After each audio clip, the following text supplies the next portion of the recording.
ഇരുന്നു വരുന്നു ദൈവം അലിവോടെ ഹൃദയത്തിനുള്ളിൽ. തിയോളജി പഠിച്ച അവസരത്തിൽ യേശുവിൻ്റെ ടേബിൾ ഫെലോഷിപ്പിനെ കുറിച്ച് പഠിച്ചത് ഓർക്കുന്നുണ്ട്. എങ്ങനെയാണ് യേശു തൻ്റെ ഭക്ഷണമേശ പങ്കിട്ടത്? അതാണ് ഈ പഠനത്തിൻ്റെ ലക്ഷ്യം. യേശുവിൻ്റെ ഭക്ഷണമേശ അത് ചില വ്യക്തികളിൽ മാത്രമല്ല, ശിഷ്യന്മാരിലുണ്ടായിരുന്നു, പുറമേ കാണുന്ന ആളുകളുമായിട്ടുണ്ടായിരുന്നു. ഏറ്റവും അവസാനം എൻ്റെ കൾമിനേഷൻ എത്തുന്നത് അന്ത്യത്താഴത്തിലാണ്. അങ്ങനെ വ്യത്യസ്തമായ മനുഷ്യരുമായിട്ട് യേശു ടേബിൾ ഫെലോഷിപ്പ് നടത്തുന്നുണ്ട്, ഭക്ഷണമേശ പങ്കിടുന്നുണ്ട്. അതിനെക്കുറിച്ച് പഠിക്കുന്ന ഒരു കോൺസെപ്റ്റാണ് ടേബിൾ ഫെലോഷിപ്പ് ഓഫ് ജീസസ്. വളരെ നല്ലൊരു ധ്യാന ചിന്തയാണ്. ഇന്ന് നമ്മൾ വായിച്ചു കേൾക്കുന്ന സുവിശേഷ ഭാഗം ആ ഒരു ചിന്തയുമായി ചേർത്ത് വയ്ക്കാവുന്നതാണ്. യേശു ലേവിയെ വിളിക്കുന്നു, എന്നിട്ട് അവൻ്റെ വീട്ടിൽ ഭക്ഷണത്തിന് ചെല്ലുന്നു. ഭക്ഷണത്തിന് ശേഷം അവൻ ലേവിയുടെ കുടുംബത്തോടൊപ്പം മാത്രമല്ല ടേബിൾ ഫെലോഷിപ്പ് നടത്തുന്നത്, ഭക്ഷണമേശ പങ്കിടുന്നത്. അവിടെ ചുങ്കക്കാരും പാപികളും വന്നു എന്നാണ് പറയുന്നത്. കുറച്ചും കൂടി ആ ഭക്ഷണമേശയ്ക്ക് വലിപ്പം കൂടി, കുറേ അധികം മനുഷ്യർ യേശുവിനോടൊപ്പം വരുന്നു. ഒത്തിരി വിവാദമുണ്ടാക്കുകയാണ് ആ ഭക്ഷണമേശ. കാര്യം, യേശുവിൻ്റെ ശിഷ്യന്മാരോട് ചെന്ന് ചോദിക്കുന്നു, നിങ്ങളുടെ ഗുരു എന്തുകൊണ്ടാണ് ചുങ്കക്കാരോടും പാപികളോടും ഇങ്ങനെ ഭക്ഷണത്തിനിരിക്കുന്നത്? ഇങ്ങനെ ചോദിക്കാനൊരു കാരണമുണ്ട്. കാരണം ഭക്ഷണമേശ അത് ഏറ്റവും പ്രിയപ്പെട്ടവരുമായും ഈക്വൽസുമായിട്ട് പങ്കിടുന്ന ഒന്നാണ്. അതായത് ഒരാളൊരു ഭക്ഷണമേശ മറ്റൊരാളുമായി പങ്കിടുന്നുണ്ടെങ്കിൽ അതിനർത്ഥം താങ്കൾ എന്നെപ്പോലെ ശ്രേഷ്ഠനാണ്, എന്നെ ഞാൻ എന്തുമാത്രം ബഹുമാനിക്കുന്നു അതേപോലെ താങ്കളെ ബഹുമാനിക്കുന്നു. അങ്ങനെ സ്നേഹത്തിൻ്റെയും ബഹുമാനത്തിൻ്റെയും ഒരു റിലേഷൻഷിപ്പിൻ്റെയും ഭാഗമാണ് ഈ ടേബിൾ ഫെലോഷിപ്പ്. വെറുതെ നമ്മളൊന്ന് ചിന്തിച്ചാൽ മനസ്സിലാവും, നമ്മളും ടേബിൾ ഫെലോഷിപ്പ് അങ്ങനെയാണ് നടത്തുന്നത്. ഒന്നുകിൽ നമ്മളുമായി ഏറ്റവും അസോസിയേറ്റ് ചെയ്യുന്നവരുമായിട്ട്, നമ്മളോടും ഈക്വൽസുമായിട്ട്, അല്ലെങ്കിൽ നമ്മൾ ഏറ്റവും ശ്രേഷ്ഠരായി കാണുന്ന മനുഷ്യരുമായിട്ട്, ഇങ്ങനെയുള്ളവരുടെ നമ്മൾ ടേബിൾ ഫെലോഷിപ്പ് നടത്താറുള്ളൂ. ഈ ഏറ്റവും കുറഞ്ഞ സമൂഹത്തിലുള്ളവരുമായിട്ടൊന്നും നമ്മളങ്ങനെ ഒരു ഭക്ഷണമേശ പങ്കിടില്ല. അതാണ് സാധാരണ മനുഷ്യരുടെ ചിന്ത. ആ ഒരു ചിന്തയാണെന്ന് ഫരിസേയർ. അങ്ങനെയൊന്നും ഒരു യഹൂദൻ പോയി ചുങ്കക്കാരോടും പാപികളോടൊന്നും ഈക്വലാകാൻ പാടില്ല. ആ ഒരു പ്രശ്നത്തിലാണ് അവർ വലിയൊരു വിവാദം ഉണ്ടാക്കിയത്. യേശുവിന് ഇങ്ങനെയൊക്കെ ചെയ്യാനേ പറ്റൂ. കാരണം അവിടെയാണ് യേശു പറയുന്ന ഉത്തരം. ആരോഗ്യവാന്മാർക്കല്ല, രോഗികൾക്കാണ് വൈദ്യനെ കൊണ്ട് ആവശ്യം. നീതിമാന്മാരെയല്ല, പാപികളെ വിളിക്കാനാണ് ഞാൻ വന്നത്. യേശു വളരെ ക്ലിയറാണ് എന്താണ് എങ്ങനെയാണെന്നൊക്കെ. യേശുവിൻ്റെ ലക്ഷ്യവും അതുതന്നെയായിരുന്നു. ഈ ഭൂമിയിലെ എല്ലാവരും ക്രിസ്തുവിൻ്റെ ടേബിൾ ഫെലോഷിപ്പിൽ പങ്കാളികളാകണം. അവൻ എത്രത്തോളം വിശുദ്ധിയോടെ പരിശുദ്ധിയോടെ ജീവിക്കുന്നു, അതേപോലെ എല്ലാവരും പരിശുദ്ധരും വിശുദ്ധിയുള്ളവരുമായിട്ട് മാറണം. യേശു ഒരു പ്രത്യേക കോൺസെപ്റ്റിൽ കൊണ്ടുവരികയാണ്. അതായത് ടേബിൾ ഫെലോഷിപ്പിലൂടെ യേശു അവരെ പോലെ ആവുകയല്ല, അവരെ യേശുവിനെ പോലെ ആക്കുകയാണ്. അതാണ് യേശുവിൻ്റെ ജീവിത രീതിയുടെ പ്രത്യേകത. ഗോസ്പൽ തുടങ്ങുമ്പോൾ തന്നെ പറയുന്നത് അവരവരെ പല കാര്യങ്ങളും പഠിപ്പിച്ചു എന്നാണ്.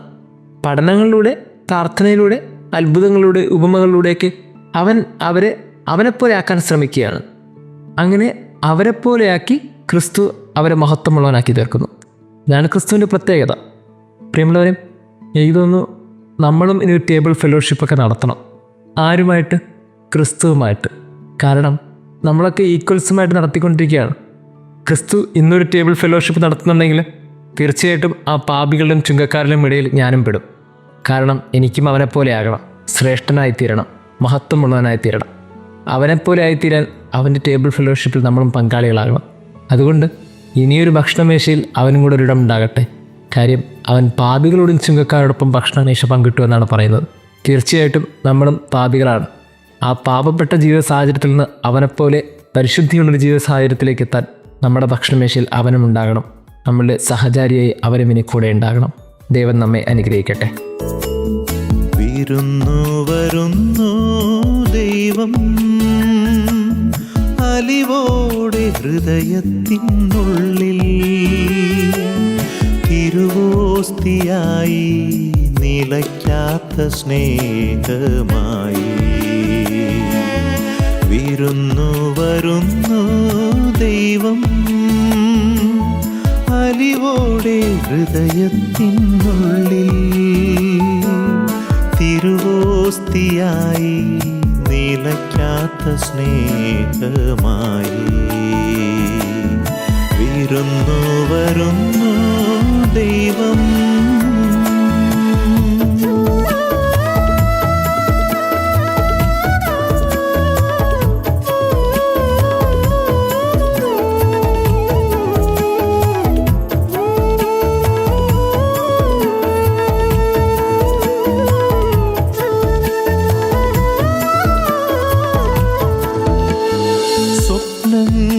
സ്വപ്നങ്ങളെല്ലാം തകരുമ്പോൾ, വീഴ്ചകൾ തുടർക്കഥയാകുമ്പോൾ,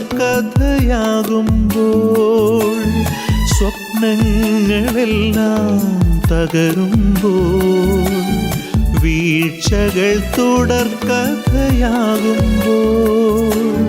കൈനീട്ടി വന്ന് എന്നെ പുണർന്നെൻ്റെ ദൈവം, വീണ്ടുമെന്നുള്ളിൽ സ്വപ്നം തരുന്നെൻ്റെ ദൈവം, കൈനീട്ടി വന്ന് എന്നെ പുണർന്നെൻ്റെ ദൈവം, വീണ്ടുമെന്നുള്ളിൽ സ്വപ്നം തരുന്നെൻ്റെ ദൈവം.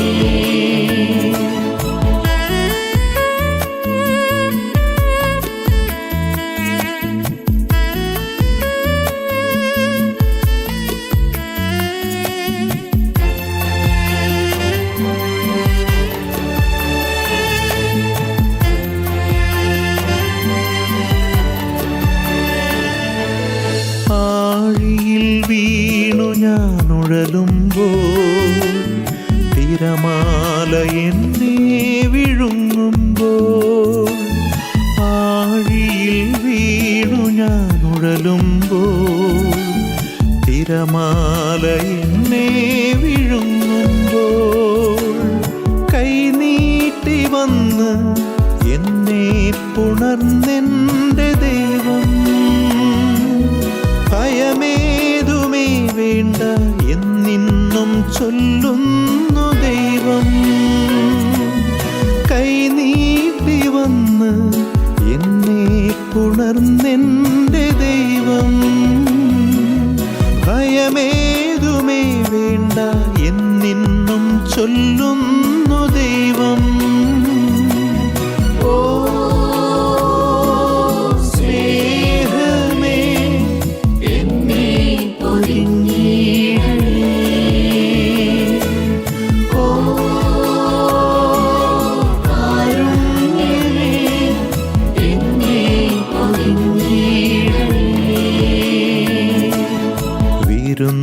വരുന്നു ദൈവം, അലിവോടെ ഹൃദയത്തിനുള്ളിൽ, തിരുവോസ്തിയായി നിലയ്ക്കാത്ത സ്നേഹമായി. വരുന്നു ദൈവം, അലിവോടെ ഹൃദയത്തിനുള്ളിൽ, തിരുവോസ്തിയായി നിലയ്ക്കാത്ത സ്നേഹമായി. വരുന്നു ദൈവം.